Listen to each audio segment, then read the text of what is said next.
Hi friends, మేము పెట్టే interesting videos కోసం ఇప్పుడే మా ఛానల్ని సబ్స్క్రైబ్ చేసి పక్కనే ఉన్న గంట సింబల్ని యాక్టివేట్ చేసుకోండి. అలా చేయడం వల్ల మేము పెట్టే ప్రతి ఒక్క వీడియో నోటిఫికేషన్ మీ వరకు ఈజీగా వచ్చేస్తుంది. ఇక లేట్ చేయకుండా వీడియోలో ఏం జరుగుతుందో చూసేయండి. రామలక్ష్మి ఇక రఘురామ్ని బైక్ పైన వెనక కూర్చొని తీసుకొని వస్తూ ఉంటుంది. ఇక ఇంటికి రావడంతో అటు నుంచి వస్తున్న శివరాం రామలక్ష్మి రఘురామ్ని బైక్ మీద తీసుకురావడం చూసి చాలా సంతోషపడుతూ ఉంటాడు. బియ్యం ఏరుతూ ఉన్న జానకి కూడా రఘురామ్ అలాగే రామలక్ష్మి బైక్ మీద రావడం గమనించి వెంటనే సుందరమ్మ వైపు చూస్తుంది. సుందరమ్మ చాలా సంతోషపడుతూ ఉంటుంది. అత్తయ్య అనగానే చూసానే పద అని చెప్పి అందరూ కూడా ఇక వచ్చేస్తారు.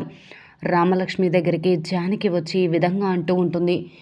ఏంటి రామ ఇది అనగానే, అది నాన్నని బైక్ మీద ఎక్కించుకొని తీసుకొచ్చానమ్మా అని అంటూ ఉంటే, ఎంత బైక్ వస్తే మాత్రం నాన్నని వెనక కూర్చోబెట్టి డ్రైవ్ చేసుకుంటూ తీసుకొస్తావా అనగానే, ఏంటి జానకి తప్పేముంది, అదే కొడుకైతే నాన్నతో డ్రైవింగ్ చేపిస్తున్నావా నువ్వుండి అని అంటారు కదా అనగానే, అది కాదండి, ఆ అబ్బాయి అయితే సేఫ్గా డ్రైవ్ చేస్తాడు కదా, ఆ అమ్మాయి అయితే పడేస్తుందేమో అని అని ఈ విధంగా జానకి అనడంతో రామలక్ష్మి అమ్మ అని అంటూ ఉంటుంది.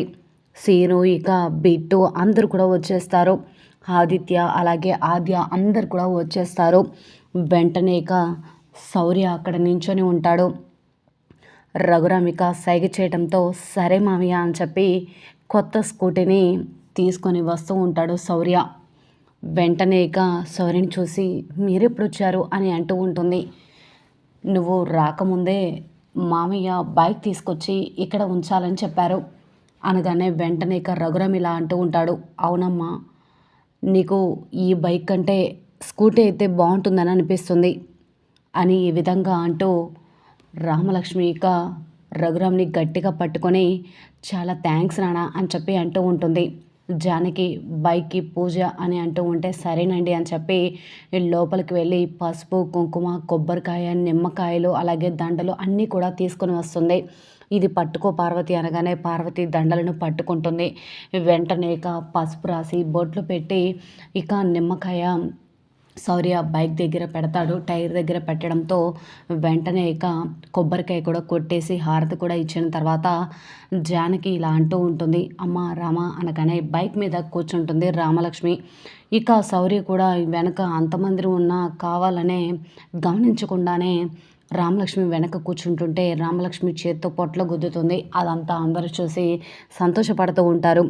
ఏంటిది అనగానే, అయ్యో మర్చిపోయాను, బైక్ చాలా బాగుంది కదా రామా అనగానే, అవును అని చెప్పి రామలక్ష్మి అంటూ ఉంటుంది. వెంటనే ఇక అత్తయ్య గారు మీరు ఒకసారి ఇలా రండి ప్లీజ్, అత్తయ్య గారు ఒక్కసారి ఏం కాదు అని చెప్పి జానకిని లాక్కొచ్చి స్కూటీ మీద కూర్చోబెడతాడు శౌర్య. రామలక్ష్మిని గట్టిగా పట్టుకుంటుంది. రామ జాగ్రత్త అనగానే సరేనండి అని చెప్పేసి అంటూ రామలక్ష్మి ఇక జానకిని బైక్ మీద కూర్చోబెట్టి రౌండ్లు వేస్తూ ఉంటుంది. అందరూ అలానే చూస్తూ ఉంటారు. రఘురామ్ ఇక చాలా మురిసిపోతూ ఉంటాడు. ఆద్య అలాగే ఆదిత్య అందరు కూడా అలానే చూస్తూ ఉంటారు. చాలా బాగుంది కదా బైక్ అని చెప్పి ఆదిత్య అంటూ ఉంటాడు. ఆద్య మీద చేయి వేయడంతో శ్రీనుకి బాగా కోపం వస్తూ ఉంటుంది. ఇకపోతే రాత్రిపూట ఇక తాగటానికి బాటిల్ తీసుకొచ్చి ఆదిత్య కిషోర్ని రమ్మని అడుగుతూ ఉంటాడు. అంకుల్ సెలబ్రేషన్స్ చేసుకుందాం రండి అనగానే, ఇప్పుడు సెలబ్రేషన్స్ ఏంటి ఆదిత్య అనగానే వెంటనే ఆద్య నాతో పెళ్ళికి ఒప్పుకుంది అంకుల్ అనగానే ఒక్కసారిగా కిషోర్ షాక్ అయిపోతాడు.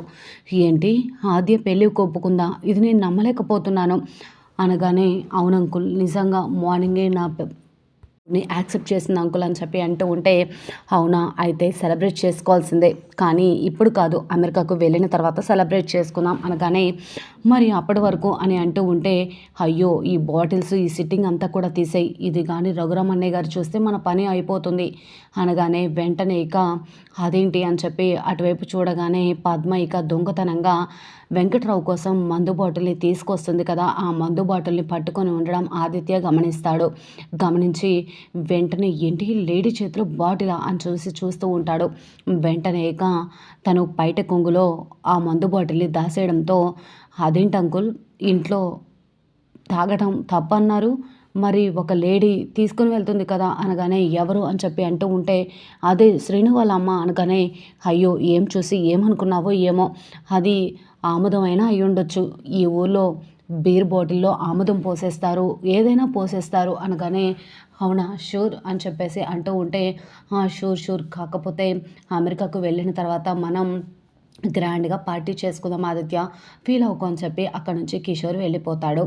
ఇకపోతే చారు అటు ఇటు తిరుగుతూ ఉంటుంది. నాన్నని ఎలా బయటకు తీసుకురావాలి, అనవసరంగా నాన్న ఇరుక్కున్నాడు, అమెరికాకు వెళ్లకుండా సీనుబావని ఆపాలని ప్లాన్ చేస్తే ఇదేంటి ఇలా పెడిసికొట్టింది అని చెప్పి అనుకుంటూ ఉంటుంది చారు.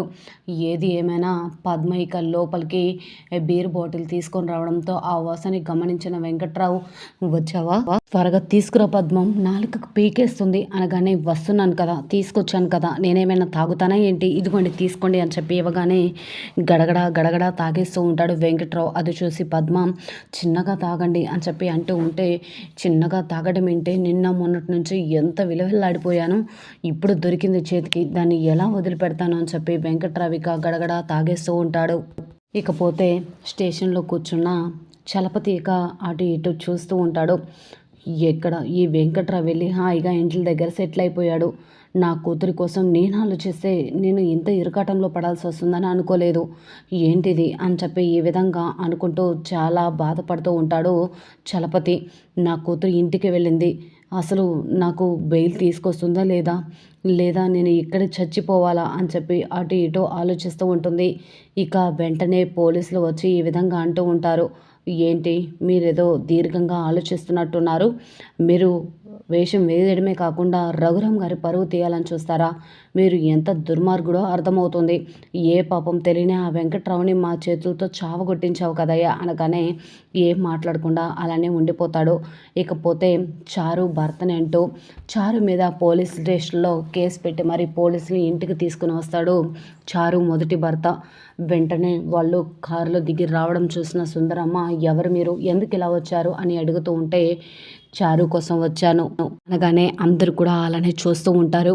చారునా, చారు ఎవరు, ఏం కావాలి మీకు అని అడుగుతూ ఉంటే చారు నా భార్య అని చెప్పి అంటూ ఉంటాడు. అదేంటి చారు నా మనవడు సీను భార్య కదా అనగానే లేదమ్మా మీరు పొరబడ్డారు, చారు పెద్ద మోసగత్తే, తన కుటుంబం పెద్ద కుట్ర కలిగిన కుటుంబం, వాళ్ళు మిమ్మల్ని మోసం చేసి ఈజీగా బుట్టలో వేసుకున్నారు, ఆస్తి కోసం ఎంతకైనా తెగించే రకాలు వాళ్ళు, నగల పేరుతో అందరినీ కూడా మోసం చేస్తారు, అంత దుర్మార్గులు అని చెప్పి చారు మొదటి భర్త నిజాన్ని బయట పెట్టడంతో అందరు కూడా అలానే చూస్తూ ఉంటారు.